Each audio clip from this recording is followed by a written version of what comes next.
So, the way in which you can overcome the fear stroke is create the same fears consciously. When you create consciously, the same hormonal changes are happening in you, same pulse rate, same BP, same uneasiness, but you are steady facing them. It's like you are the center of a cyclone. A big cyclone is happening around you, but the center is always calm and relaxed. Even in the tornadoes, any of you have seen the tornado clippings? Even in the center of the tornado, there will be a space where a total silence exists. Total silence is existing.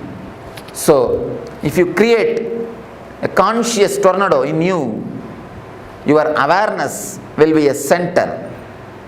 Once you face the fears, once you go to the deepest layers of your fears, then even if the adrenaline release happens, even if the same sufferings are pressurizing you, even if the same heartbeat increasing or the same BP level, same pulse rate, even if the same thing happens, you will not lose your balance. You will not be imbalanced. Please understand. Any of you, if you don't understand this concept, this idea, you are welcome to question me. Because based on this idea only the whole meditation is going to happen. How much you understand this idea, that much only you will be able to meditate. If you have any question, please crisscross me. Innumerable situation fear stroke can strike. But you mean to say that consciously create so many situations like that? You put a right question. All the innumerable situations can be brought under 4 classifications. You have the 4 layers of fear. Is fear of losing some part of your body in accident or through some fatal disease like cancer, all those things. This is a second layer of fear. The third layer of fear is fear of losing your near and dear ones, your loved ones. Fear of losing them or losing love from them. Losing them physically or losing love from them is a third layer of fear. The fourth is fear of the unknown, fear of your own death or fear of God, fear of the ghost, fear of unknown is the fourth layer. These are the 4 major layers of fear. If you think there is some more fears than these 4 layers, you can tell me. If we work just on these 4 layers, that is more than enough to reduce the quality and quantity of fear strokes.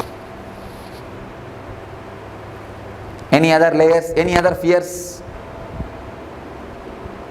Somebody asked me, in America, just like this I was telling, somebody asked me, Swamiji, I am afraid of marrying. Under what layer the fear of marriage comes?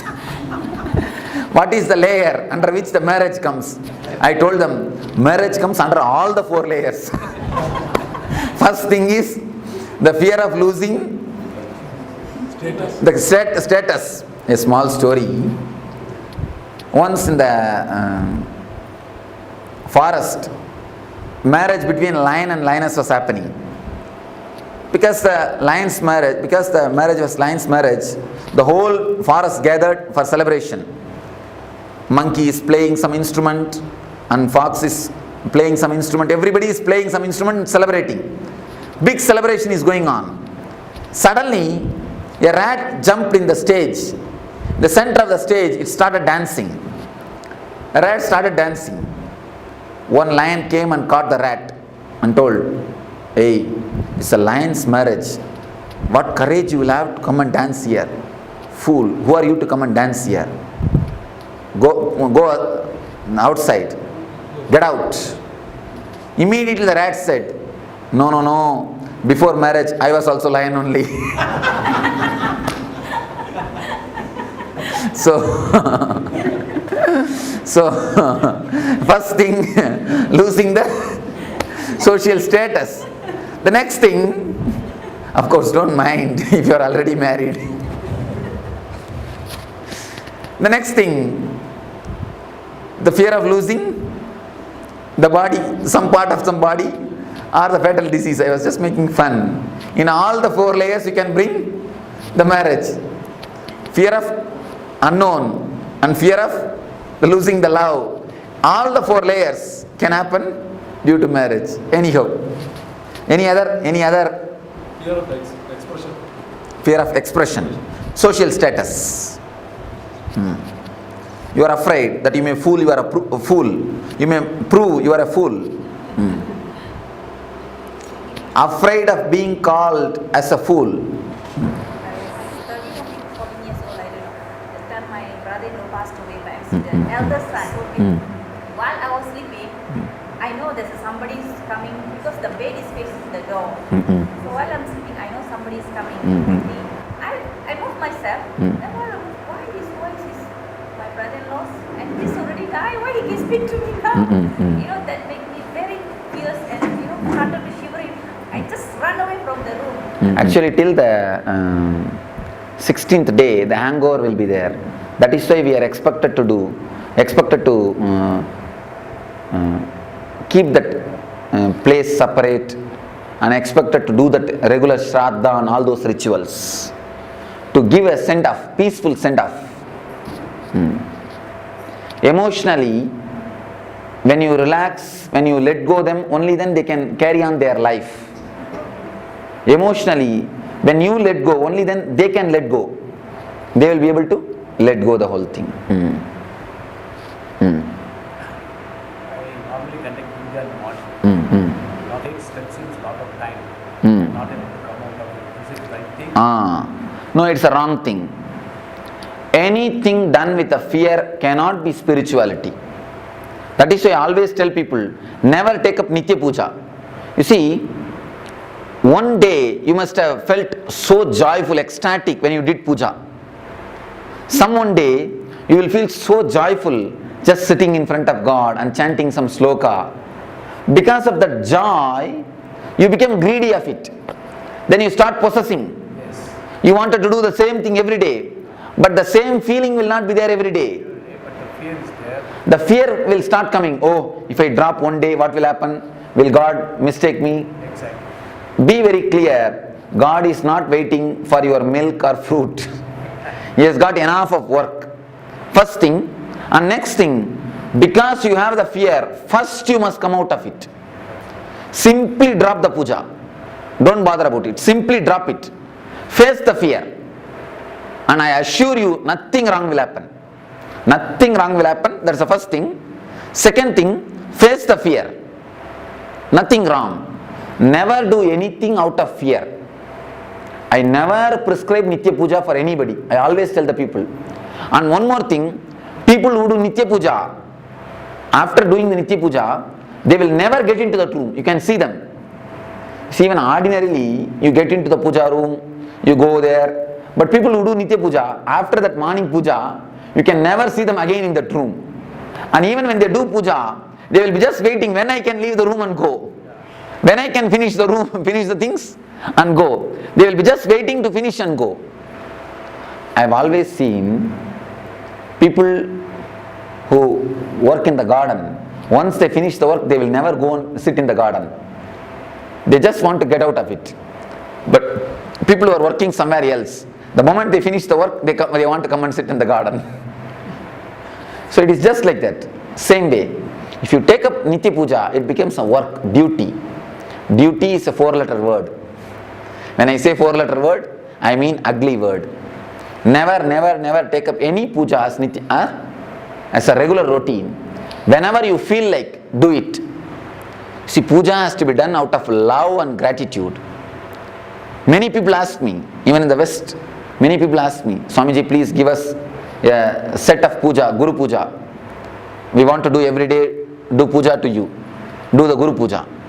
I told them, no, never do that. If you want to hate me, start doing puja to me. Then naturally you will get hatred towards me. Then naturally you will never look at my photo after the puja time. I always tell them, look at my photo with love, never with respect. When you start creating respect, you stop connecting with the God. I always tell the people, When you start respecting, you stop connecting. Never do that.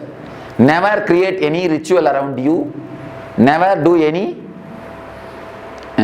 things which creates fear in you. Always out of love.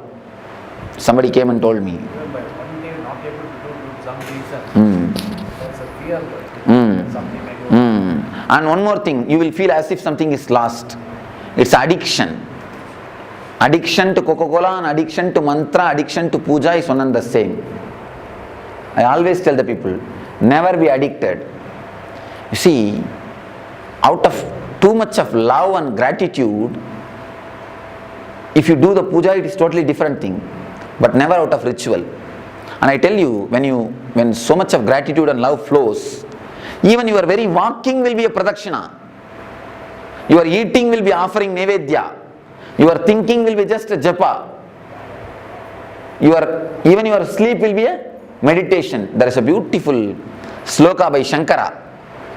Even my nidra is samadhi, meditation on you. Even my walking is a pradakshina for you. Even my words are archana for you. Even my eating is a nevedya for you. When you live with a love and gratitude, you live like a flower on the planet Earth. That is the status, that is the state in which real puja happens. Then Swamiji, what do you do the days you don't feel like doing devotion? Don't do it, that's all.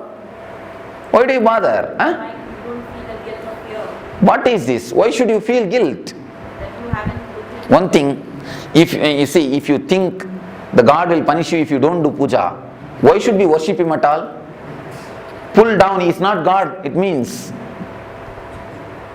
If he accepts you, whether you do it or not, only then he is God. You understand? Only then he is a compassion. Only then he is a love. He will accept when you do it, he will not accept when you don't do, means he is more or less a politician. And pull him down from his seat. One thing, remembering him will be always with love. Then you will not have the fear. If it's a ritual, you will have a fear. Be very clear about the things. Be very clear, analyze yourself. If it is out of fear, drop today itself. This moment itself, drop it. If it is out of love and gratitude, you can do it. I always tell people, no intelligent man can do any practice more than 21 days. It's a law. If you are an intelligent man, you cannot do any practice. Practice means this type of rituals. Of course, meditation you will be able to do. That is different. Any kind of ritual cannot be done more than 21 days. If you do it, it will become a dull, dead thing. The moment you enter, you will be waiting when I will leave, finish it and go out. That is it. Rama Nama, Krishna Nama, Govinda Nama. By the time you finish the 108 Nama, only Nama will be there, nothing else will be there. What is the significance of this 21? Last time on the previous class of 21 hours. 21, every 21 minutes, your energy does one full circle. In every 21 hours, your energy moves through all these 7 emotions. The emotion of love, worry, fear, sex, and jealousy, ego, discontentment. These are the 7 emotions related to the 7 chakras. Your mind at least goes once and comes out throughout the 7 emotions in every 21 hours. That's one thing. In every 21 days, at least 3 days you fall in every one of these emotions. That is why the 21 is a very significant number. In every 21 minutes, at least one thought related to these emotions come in your mind. If you can test it. Just sit for 21 minutes and write down whatever thoughts come up in your mind. You will see all the 7 emotions thoughts will be there. Every 21 minutes, all thoughts, the thoughts which is related to all the 7 emotions will appear at least once in your mind. Same way, you will have the fall into that emotion at least once in 21 hours. And in 21 days, you will have a deep feeling of that emotion, the peak of that emotion will be realized in your body at least once in these 21 days. Thought, feeling and the peak, intellectual, emotional and being level. In all the three level you will enjoy or you will experience these 7 emotions at least once. In intellectual level 21 minutes, in emotional level 21 hours, in being level 21 days.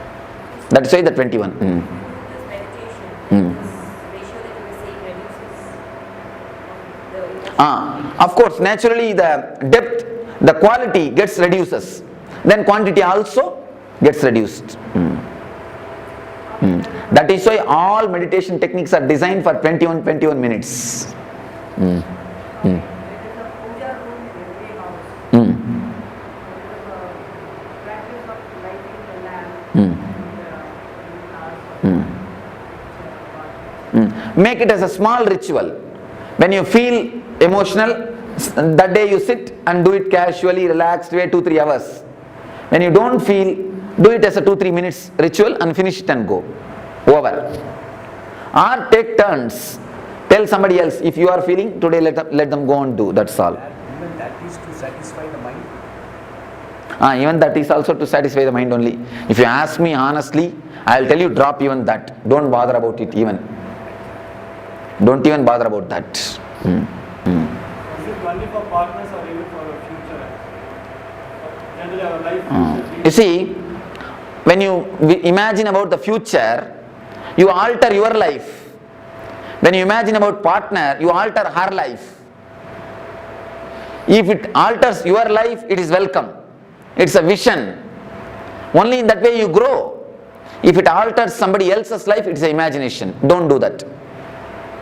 Alter your life, okay, but never try to alter others' life. This is the difference. Bhavana, Kalpana. Bhavana means vision, visualizing. Kalpana means imagination. So do visualization, never imagination. So visualization, what I have seen basic experiences, they will have contradictory visualization. Okay. You see, whenever the vision is not same, work on the visualization, work on any one visualization. If you think as yourself as a cricketer, start working towards it. If you think yourself as an actor, start working towards it. When you start working, someone will drop automatically. Then you will understand for which you need to give importance. In 1 or 2 steps itself you will understand which is going to suit with in your life. Then naturally the other one will drop.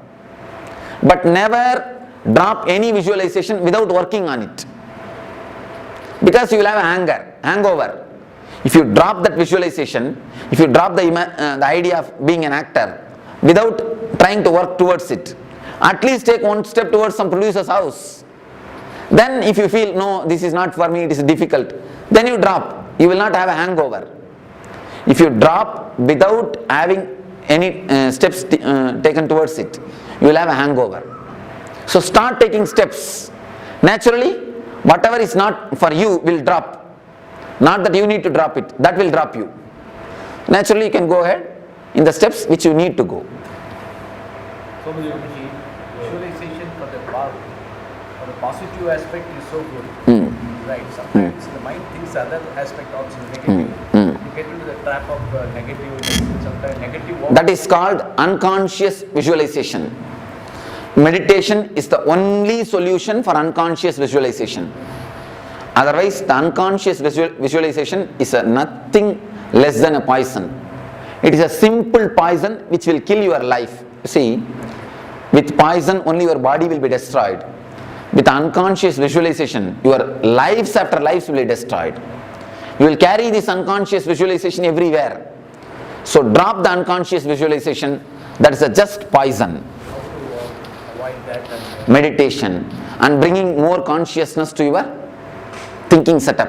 See, if you meditate just 21 minutes per day, the whole 21 hour will be flooded with awareness. So don't miss at least 21 minutes of meditation. Every 21 hour, at least 21 minutes allot for meditation. Then you will see, because in every 21 minutes you come up with one full circle. If one circle is filled with consciousness, it will have an impact on the whole day circles, on the whole day energies. So naturally the awareness will improve. When the awareness improves, the unconscious visualizations will disappear.